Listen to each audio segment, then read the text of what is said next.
not like the female. The male is not like the female. This is what Allah subhanahu wa ta'ala tells us. Brothers and sisters, dear guests, the male is not like the female. Science tells us, reason tells us, experience tells us, and Allah reminds us. Men and women are different. So it is the society that oppresses women is a society that takes women away from their nature. A society that tells women that being a mother, that being the housekeeper, that the one who is doing perhaps one of the most essential jobs in society is a degrading position. They talk about it. She's chained to the kitchen sink like she's some slave, like it's some menial task. And rather the woman who is honoured is what? The actress, the model, the super businesswoman. And the more clothes she takes off, the more honoured she is. This is the woman they honour in this society. The career woman, the politician, the woman who's a doctor, the woman who's this and who's that. Look at her, how successful she is, how independent she is. And anyone who stays at home, looking after the children, oh, look at that poor little thing. Look at her. Oh, yes, you know what I'm talking about. This is a society that oppresses women. And you know what? You see it everywhere. You see miserable women. Women who've reached 35 years old. And they're desperate to have kids. Suddenly it hits them. Suddenly their nature overtakes them. And now what do we find? In order to overcome this, science comes in. They've introduced this introviral fertilization, and women are being fertilized when they're not even capable of producing eggs anymore. But they get fertilized and they're having children at 40, at 50, because they missed out because of the pressure society put on them. This is oppressing women. This is taking women away from her nature. This is her making her feel inadequate. If she is a mother and if she is a wife and she is a homekeeper, she is made to feel inferior. That is oppression. It is a society that treats women as a commodity. As a commodity. That is a society that oppresses and denigrates women. It is an evil and unjust and tyrannical society. Do not be confused, my brothers and sisters, in Islam. Do not be confused. Do not be taken in by their propaganda. Do not be influenced by their lies. And believe me, they have sown the seeds of their own destruction. They have sown the seeds of their own destruction. And you see it.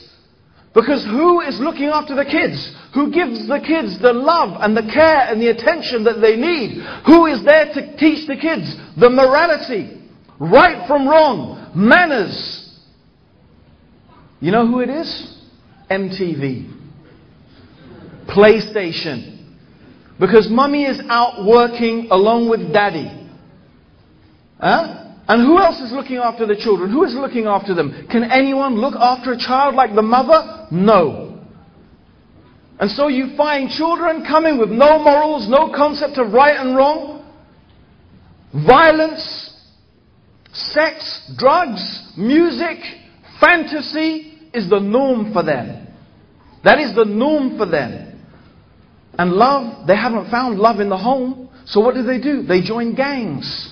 That's what they do. They join gangs. They look for it somewhere. If they can't find it in the home, they'll try to find somewhere to belong. It's happening in America. It happens in England. I'm sure it happens here in Australia. Kids on the street.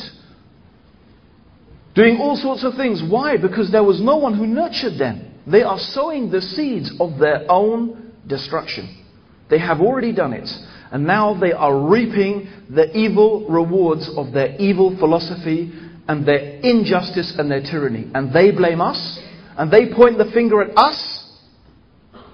They point the finger at Islam. They are the guilty ones. They are the oppressors. They are the tyrants. They are the ones who have degraded women and taken them from their nature that Allah subhanahu wa ta'ala created them for, in which they should feel pride. Look what Islam teaches, my brothers and sisters. Look at the words of Allah subhanahu wa ta'ala. Look to the teachings of Rasulullah sallallahu alayhi wa sallam. The woman is honored in Islam. The woman is honored, revered in Islam. Allah subhanahu wa ta'ala, He tells us, reverence Allah and the wombs that bore you. Reverence Allah and the wombs that bore you. No, Islam honors women for what Allah has created her for her nature. It honors her for what is her nature, and that is giving someone their rights. That is giving someone their rights. And that is why Allah made men the maintainers and protectors of women. They are the glass vessels. The best of you are the ones who are best to their wives. The best of you are the ones who are best to their wives. This is what Rasulullah sallallahu alayhi wa sallam taught. How far, unfortunately, many Muslims are from the commands of Allah, from the sunnah of the Messenger sallallahu alayhi wa sallam. There is no doubt that there are many Muslims who are abusive and tyrannical and who do oppress their women. But that's not Islam. Islam is not responsible for that any more than Islam is responsible for a Muslim who drinks alcohol or takes drugs or kills innocent human beings. Islam is free from that. Islam teaches us to honor women, to respect them, but for their nature. The best of you are those who are best to their wives. And of course the Prophet ﷺ was the one who is best to their wives. And Allah has made men the maintainers and protectors of women. They are the glass vessels. They are delicate. They are sensitive. They need to be treated with care and with love and with patience. Allah has given them a certain nature. A certain nature. They need that nature in order to be able to look after the children. You could never do it, brothers. Never. But that nature means that there is something about them. They have certain emotions. They have certain emotional responses that they need those responses to deal with the important task of raising the children. And that means you have to deal with them, brothers, in a certain way. You have to be patient with them. There are certain things that happen to them at a certain time of the month, and it means that sometimes they behave in quite a crazy way. But they need that. That's the way Allah created them. Those chemicals are there for a reason. It happens for a reason. And we should honor that. This is Allah's creation. Perfect creation. Perfect at doing what Allah intended it to do. And we have to respect that. They are glass vessels. Treat them with kindness. Treat them with softness. Leave them the way they are. Enjoy women the way they are. The Prophet told us, enjoy them. Enjoy them the way they are. With this bentness, this way that they are, but enjoy them. Because if you try to straighten them, you'll never be able to do it. And the straightening of it, in fact, will be divorce. You are trying to change Allah's nature that He created. Don't do it. Enjoy them the way they are. It is part of their beautiful quality that makes the women the thing that we love.